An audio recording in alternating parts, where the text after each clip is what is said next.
Next up, we have Tom Levin. He's a professor in the German department at Princeton University since 1990. He teaches cultural theory, aesthetics, sound studies, and media theory and history.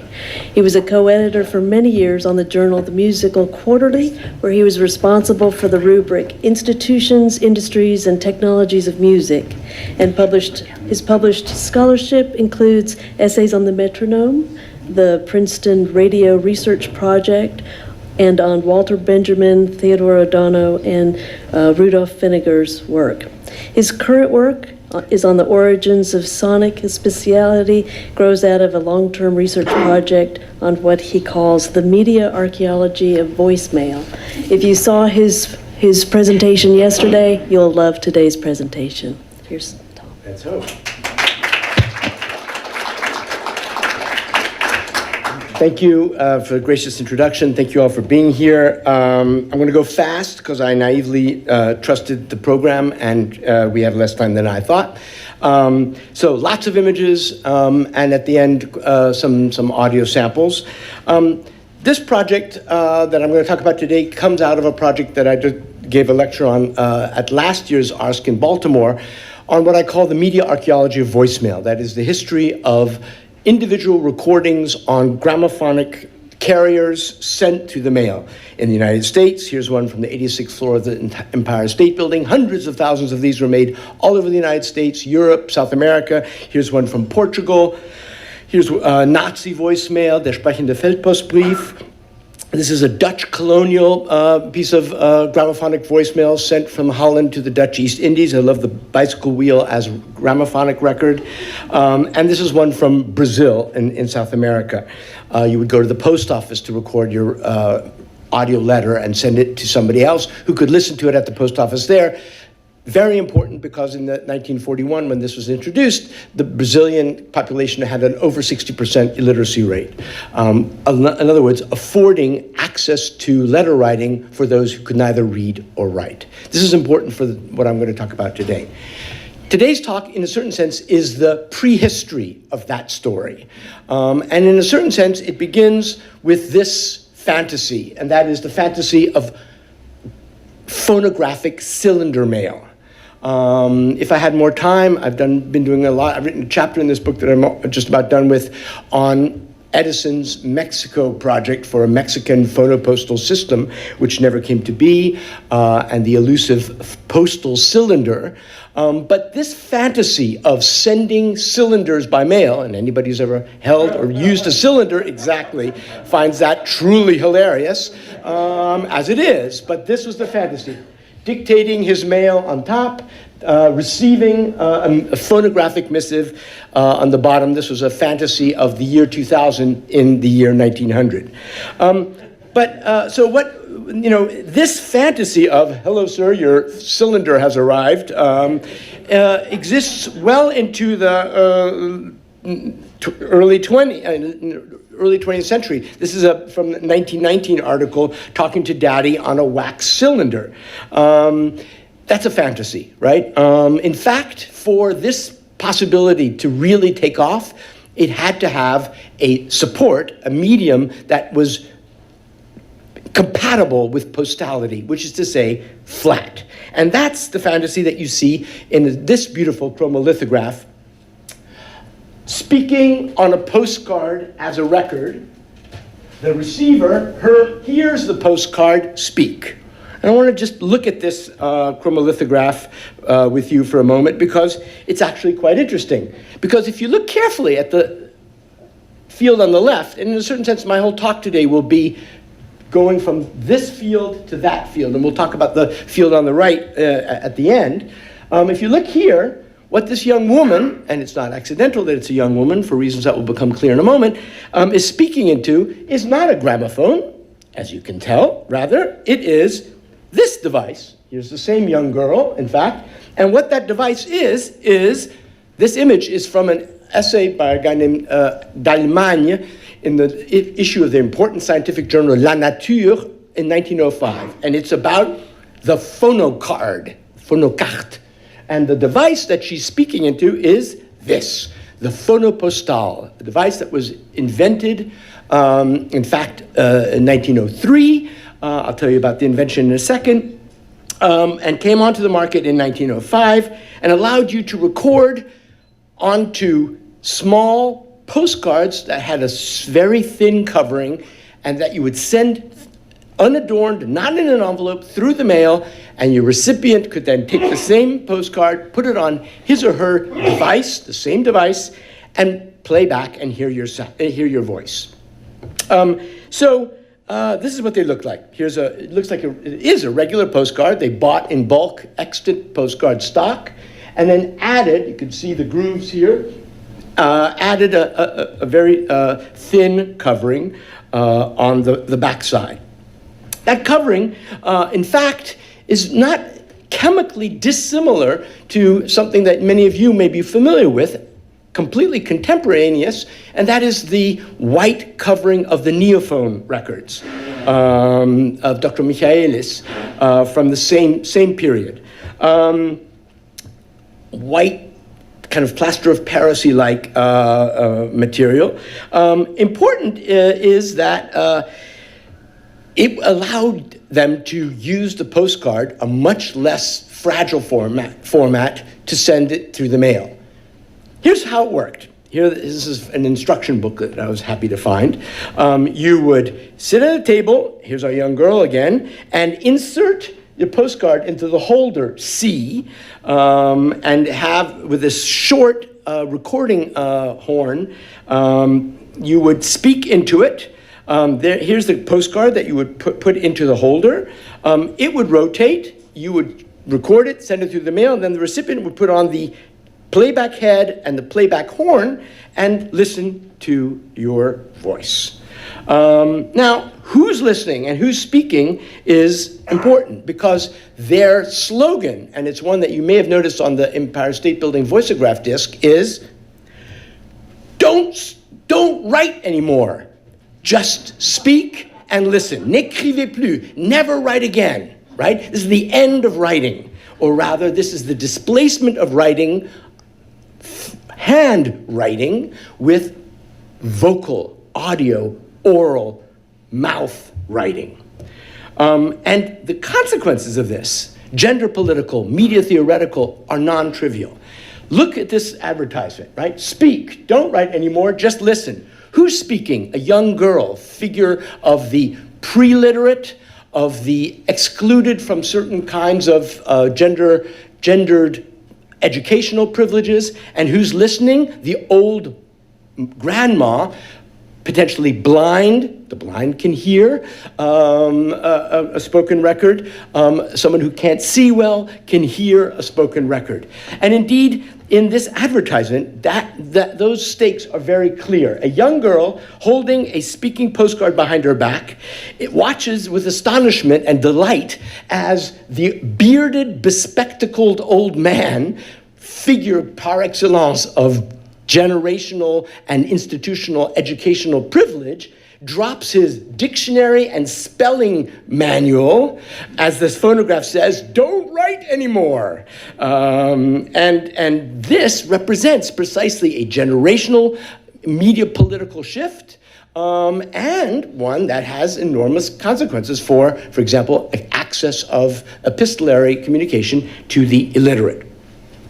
It was invented by an artist, like the phonograph, which was also invented by Charles Cros, a poet who didn't really understand much about patenting, and so his claim to fame, as I'm sure all of you know, ultimately was only recognized after the fact. François Armbruster was a photographer and painter in Lyon. These are some of his cartes de visite, and he's the one who submitted the first patent in 1903. This is a French patent. Here's a British patent for this speaking postcard. But it was not until more than a year later that the invention became commercialized. A Société Anonyme des Phonocartes company was founded, and in the patents that it filed, Armbruster's name is nowhere to be seen. Indeed, this is a stock sheet when they issued shares. the new Society of Phonocards filed patents in France at the end of 1904, in the United States, this is London, in Switzerland, in Austria, in the United States. And this is what a card looks like in the holder. And this is what it sounds like.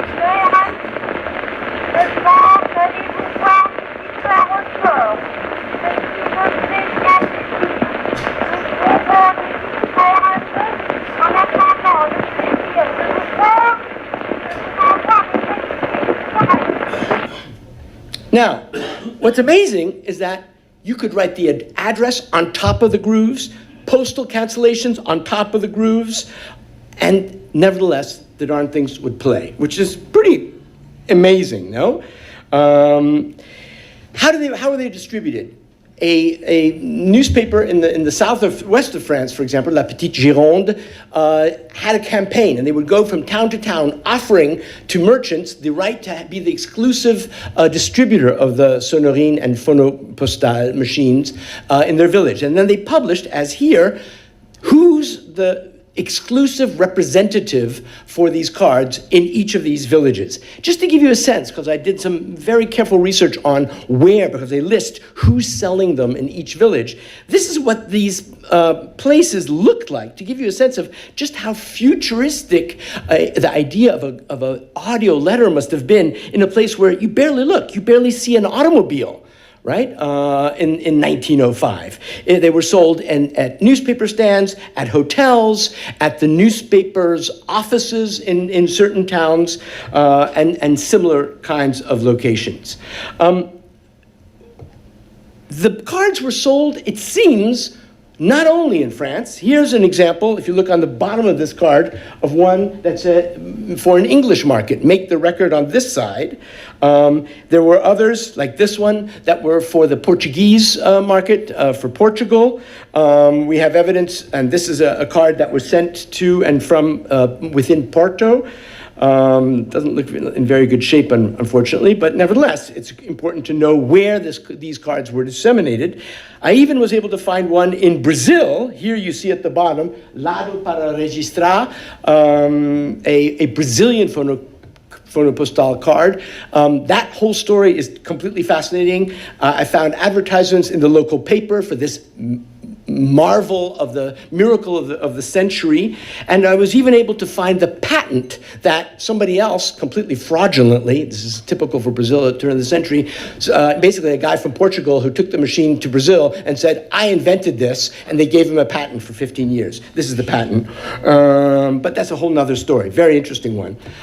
In the Badajoz, on the border with Portugal, Spanish town, you find advertisements with the same rhetoric. Marvelous invention, the sonorine cards. It's not necessary to write, just speak. You don't need to read, just listen, right? And the hilarious medial catch-22, to write that you don't need to read. But that's another story of the same order as cards that you find that give instructions on the audio on how to play the card, which is a bit of a problem as well if you don't know prior to listening to the card how to play it. The major marvel of the century, Phonopostais. This is appearing for Christmas time in 1906 in the Portuguese market. And indeed, there was another advertisement, this one that I found for the Phonopostal in Portugal, but it's a different sort. This is an advertisement of leftover goods being sold by the customs agency in Lisbon, including, as you see here, 39 Phonopost machines, which were offered for sale at the Alfandega auction on the 7th of December. They didn't sell. The auction was repeated. I found another advertisement 2 weeks later. Again, they didn't sell. There was a third auction in January, and they were still on sale then, which is to say, by the end of 1907, this technology had basically failed. What do we make of it? Why did it fail? There's lots of reasons. I'll just look at one. Let's return to our chromolithograph. if you look on the right, on the left, you'll see her speaking into a phonopostal. If you look on the right, however, we have a platform problem, right? This is not a phonopostal machine that he's playing the postcard back on. It's a gramophone, right?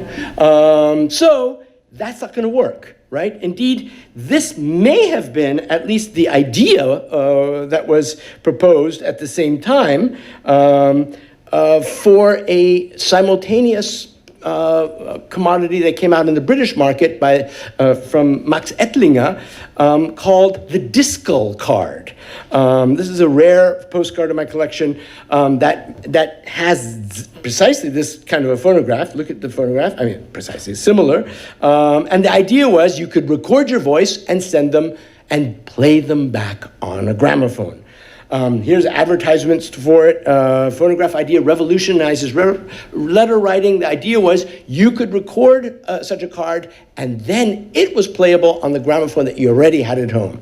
This was not the case for the Phonopostal. Unfortunately, you needed to have this monofunctional device that could only record and play back sonorine cards, and it just didn't catch on enough for it to become widespread. They shifted their advertising campaign, or their marketing strategy, I should say, to rather than depending on people having them at home, the second marketing strategy was, okay, we'll sell them to kiosks that are also selling the cards, and the kiosk can charge a small fee for you to record and or play back your card at the kiosk, so you need to own the device. That's however gets to an issue of, do you really want to listen to an audio message in public?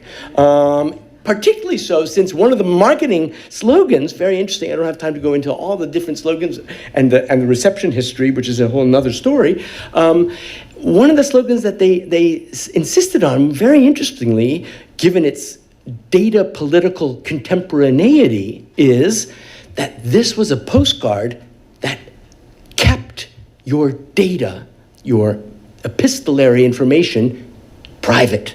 Right? No more snooping concierge reading your postcards from your loved one, from your mistress. No more snooping concierge reading your politically incendiary critiques of the government and denouncing you. No, even in the open, in the clear, this was encrypted communication, at least until some hilarious concierge once writes in a newspaper, at least until the concierges themselves have the device. Happily, I've been able to amass a rather substantial collection of these cards. Here you see just a small sample, and including well over 100 of them recorded. I've brought copies for you to look at and see the actual objects here on the table after our session is over. But of course, as I explained in the short session yesterday, these cards are too fragile that I was going to risk playing them on the device that I was happily able to get an example of. As far as I know, there are only 4 Phonopostal machines in North America. I have 2 of them. Needless to say, and I should preface this entire talk by saying, anybody out there who knows of, has, or can hook me up with other collectors who are interested in this, I'm desperate to meet. I'm praying that there are other people who are interested in this so that I can begin a dialogue, because it's lonely. It's exciting to discover something like this, but it's also lonely to be the only person seemingly collecting something like this. Probably the only person in this room that I know has worked on and indeed published groundbreaking material on this is Rainer Lotz, not surprisingly in the context of his important work on the early history of the phonographic postcard.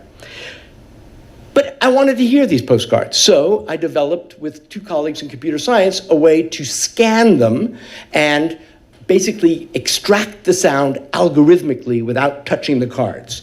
We would scan the card 4 times. When you scan a card, the lens is perpendicular, but the light source is at an angle, producing a shadow. So if you do it 4 times, 1 time you've illuminated this side, then you rotate the card 90 degrees, then you've illuminated the next angle, et cetera, et cetera. And after you have 4 scans, when you combine the 4 scans, you basically then have illuminated the grooves from all 4 sides. These are, I should add, vertically cut grooves, rotating counterclockwise without a center hole. Not easy to play. I mean, there were similarly the neophone records, as you know, were also vertically cut at the same time. Pâté post, another format for audio epistolary that came much later, 2 decades later, in the 20s, also vertically cut, mailable, small format records. Fragile, but nevertheless, many of them survived.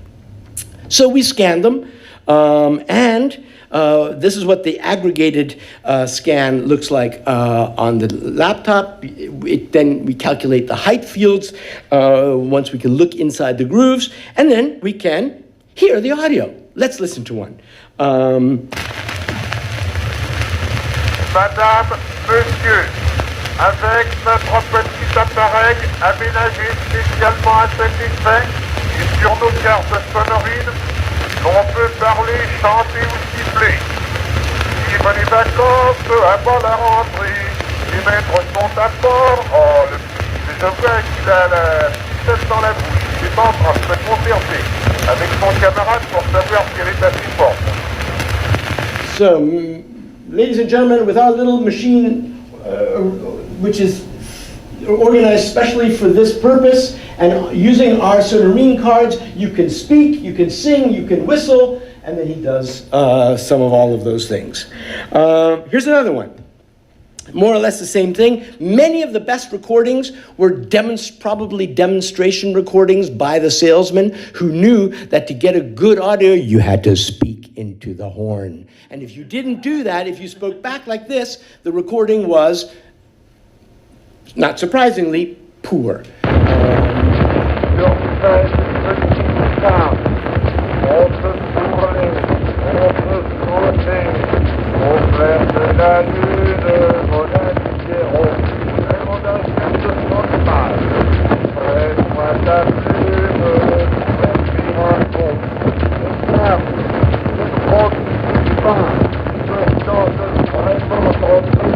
I sing really bad, he says. So, wanting to figure out if our audio capture method was the source of some of the infelicities of the recording. Was this due to our capture method? Was it due to bad recordings? Was it due to the fact that these cards were perhaps played a lot and then got degraded over the course of multiple plays? We decided to send, after we had done our capture, the whole lot to NEDCC in Andover to use their Irene machine. Luckily, it's a pain to get to Andover from Princeton, even though it's really not that far. But when we were discussing the logistics of going there, I learned that one of my colleagues, Simon, had a plane and was a pilot. So we got in his plane with our sonorines, flew to Andover, put the cards on their machine. I mean, they did a couple while we were there, and then we flew back the same day. Then it took them, this too is a serious condition of this particular mode of access to fragile sound carriers. It takes a long time, it costs a hell of a lot of money, and it's clearly not something that you can use for an everyday capture of difficult materials. Nevertheless, they did a great job, and it allowed us to compare. Let's listen. This is the sonorine card on their machine. Let's listen to our version. This is our capture.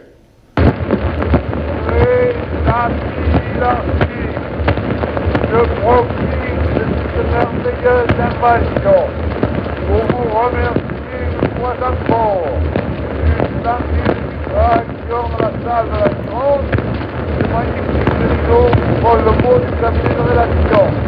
Merci, la table. Souhaite que vos succès aillent croissant. Something about a croissant. I should add, anyway, in case you didn't know that this was a French invention, one of the things I should say is we did no equalization, nothing to the signal once we got it out. That remains to be done, but what you're hearing is basically just a raw MP3 transfer. This is Irene's capture. This is much brighter. But they did EQ afterwards. Cette merveilleuse invasion pour vous remercier une fois encore du samedi de création dans la salle de la Gironde, des magnifiques rideaux pour le mot du cabinet de rédaction. Merci, la case. Il souhaite que vos succès aillent croissant. Funny, that sneeze, I think it was a sneeze. We didn't capture that at all. Clearly there are differences. Clearly this is more bright, but that may be in post. But nevertheless, I think it makes clear that our method, cheap, jury-rigged, works. Maybe we'll have time for one more example. Here's ours, just to hear some singing. Can we have the volume up a little?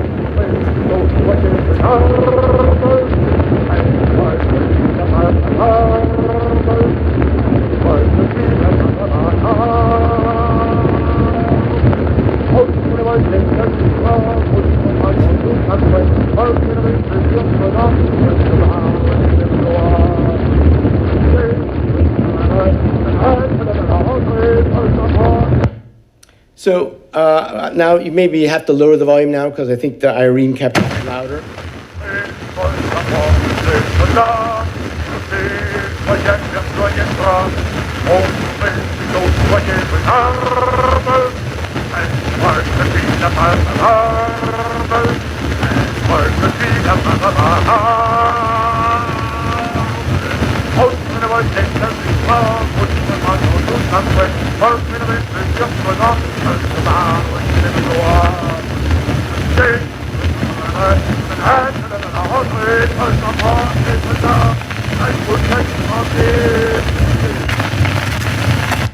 Okay, I don't have time today to do a further comparison, which I did yesterday. David Giovannoni kindly took a couple of the cards and did a very careful transfer using his, on his gramophonic setup. He captured them at 33 and then sped them up and flipped it because it's going clockwise and these are recorded counterclockwise in post. But these compare favorably to that gramophonic capture as well. So what does this mean for our capture? Well, the good news is that because I can take a little flatbed scanner that I can put in my hand luggage, it's allowed me to go to various collections that would never have lent me their cards or sent me their cards for capture, and who are scared, rightly, of doing any other kind of capture that might damage the fragile cards. I've been traveling to different collections. I'm looking at museums that have these devices and finding out if they then have recorded cards, and traveling there and convincing them eventually, sometimes it's very easy, sometimes it's bureaucratically intense, to let me come and scan their cards. Here's my little setup, just a laptop and a cheap Canon scanner in the Phonogalerie in Paris. Here I am just last week at the Bibliothèque Nationale de France in Paris, scanning their beautiful, 7 beautiful sonorine cards that it took me 7 months of bureaucratic wrangling to get them to agree to let me do. I'm hoping that some of you know somebody who has such a card that I can get in touch with and scan the cards and then give them. The exchange that I offer to these institutions is, let me scan your cards. I'm a scholar. I want to get as big a sample to know what's on the audio so I can talk intelligently about what's happening with this new medium. And you can have the audio without any cost and without any danger, since I come to you and your cards never leave your institution. So that's my discovery. I hope to mobilize this community for further information and challenges, and I thank you for your attention.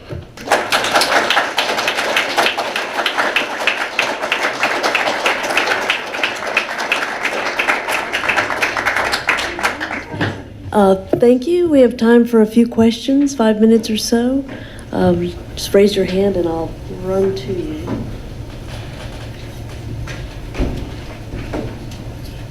To Junior,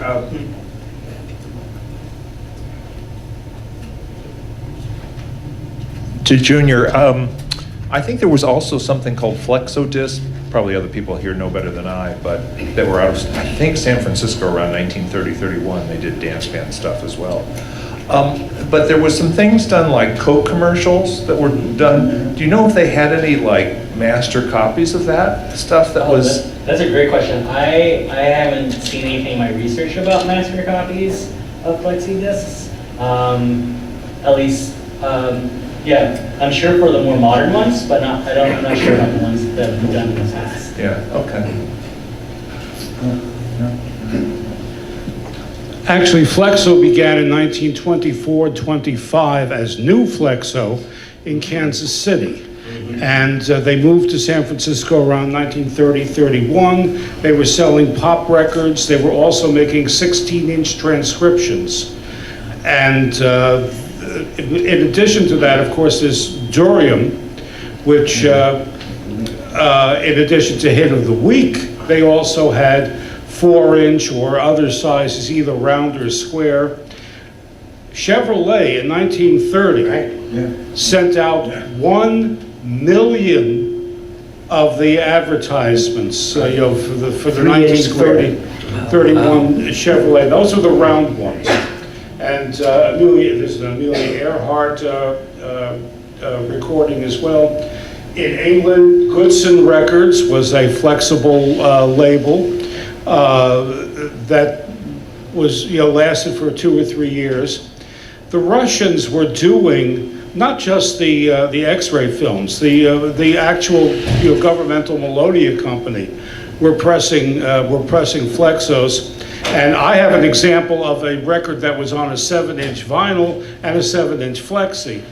Then there also was the Horizon Gorisont magazine, which had 12 flexis bound in it in a spiral binding or a comb binding, and you would play the records without taking them out. Like Echo magazines. Echo yeah. Okay, well, Echo used the paper, the cardboard, the Columbia version, where and though that magazine would, if you creased it, you weren't able to play the records. And Echo only lasted like 6 or 8 issues, I think. Gorisont went on for 10 years.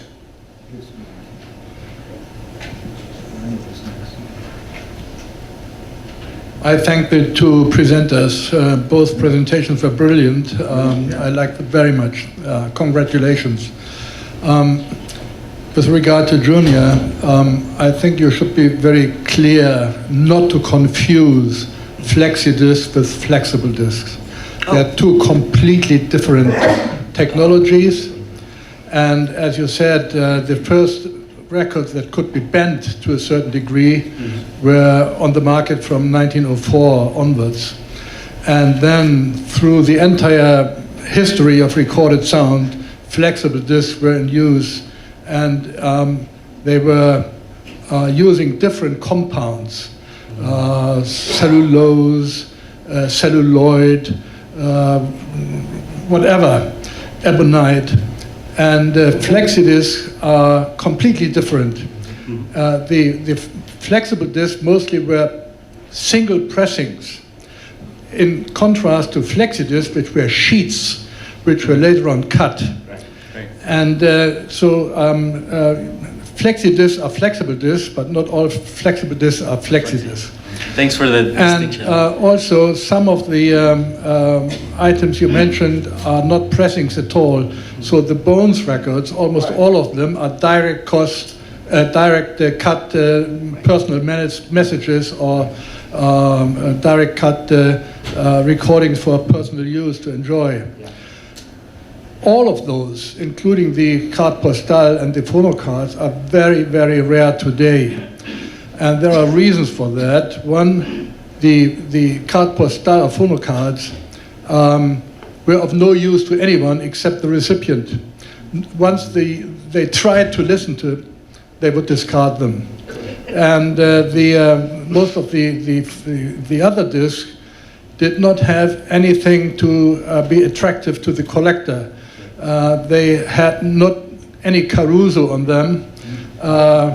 Third or fourth rate musicians or singers nobody cared about, and the people who collect machines didn't like them because they don't reproduce on the average talking machine. They would slip. So there are many reasons that those recordings are very rare, and anyone who looks into the history has my full support. It's a brilliant and interesting topic. Thank you.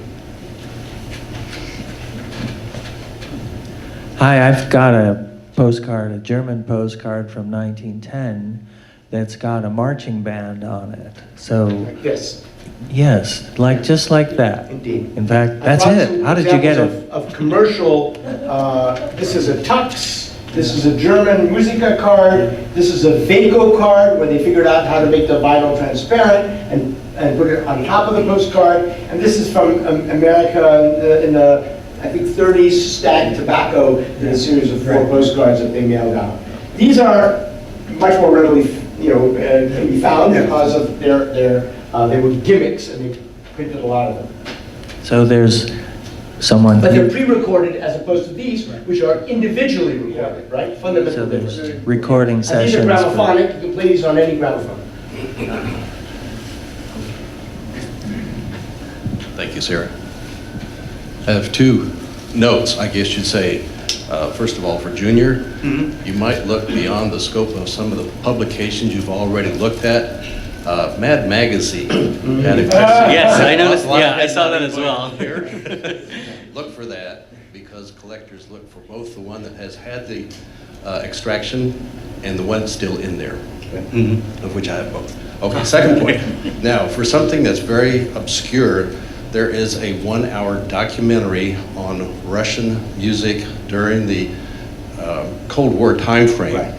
And it's about a gentleman, primarily it's about a gentleman in the Moscow area, and he actually has some black and white footage of these bones being exchanged and or sold during that Cold War time frame. So if you look for the 1 hour, it's almost Beatle Stephen related. Coates is the Say guy's again? name. Stephen Coates. Coates.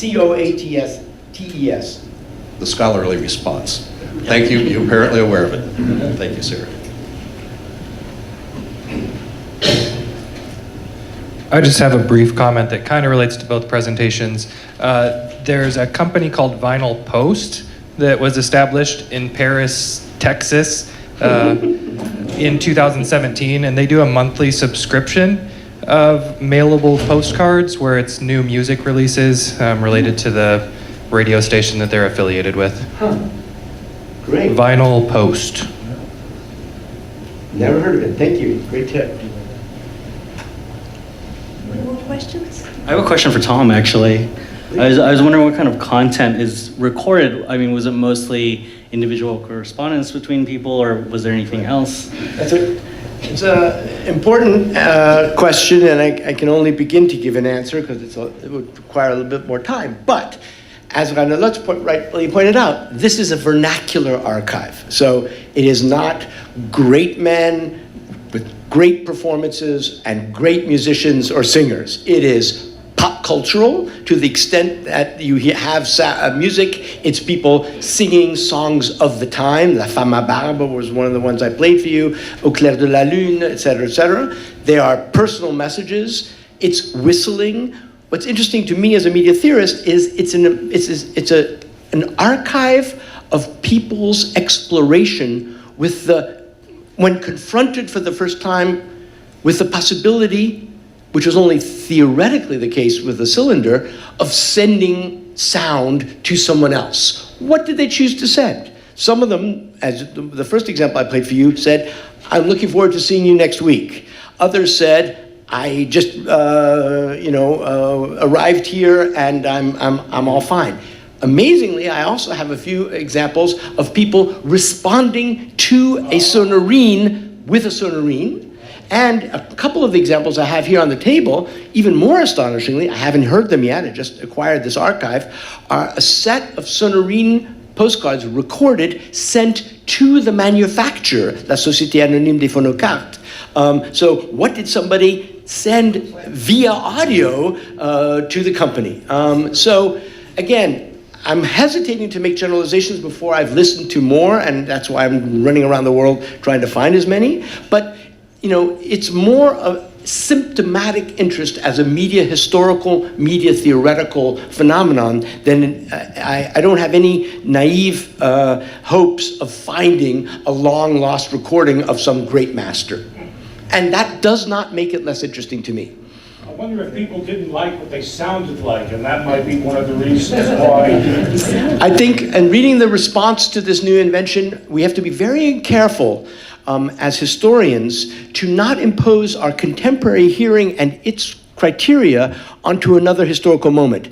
All the accounts talk about how unbelievably realistic, how powerfully accurate, how clear, how et cetera, and just as if you do any work in the history of cinema, the response to early cinema, which strikes us as, it's black and white, it has no sound, it's jerky, it's, et cetera, no, people were amazed at the verisimilitude, et cetera. We need to be very careful, have a historically, contextualizing ear, and recognize that indeed this was powerfully compelling, though, and here I think you're absolutely right, it certainly was not an easy way to communicate, right? Most of the time, if you didn't really follow the instructions, you wouldn't have anything.